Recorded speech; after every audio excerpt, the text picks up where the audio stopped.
Le 15 novembre 2025 a été lancée au Cameroun la campagne électorale pour les élections régionales 2025.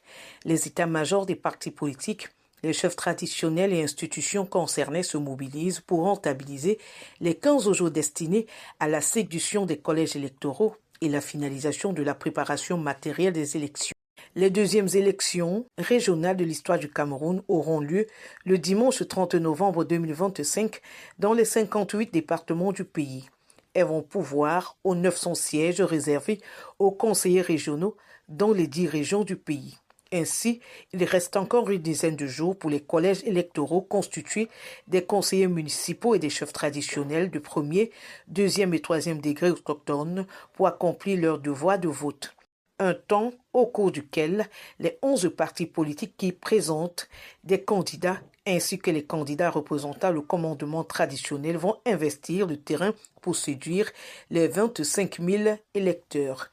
Depuis samedi, les différents partis politiques ont déployé des techniques diverses pour approcher les électeurs, le but étant de convaincre les conseillers municipaux chargés d'élire au scrutin universel indirect les 700 délégués des départements.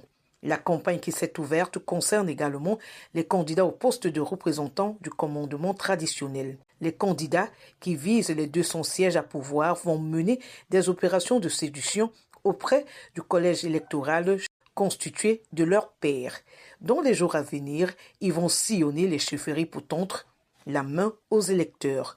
Sur le plan logistique, Elections Cameroun, l'organe chargé de l'organisation et de la supervision du processus électoral, assure que la préparation matérielle du scrutin est presque terminée.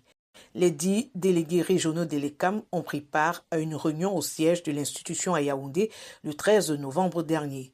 Ils ont donné des assurances à propos de la disponibilité du matériel électoral dans les 200 bureaux de vote réservés pour ces élections.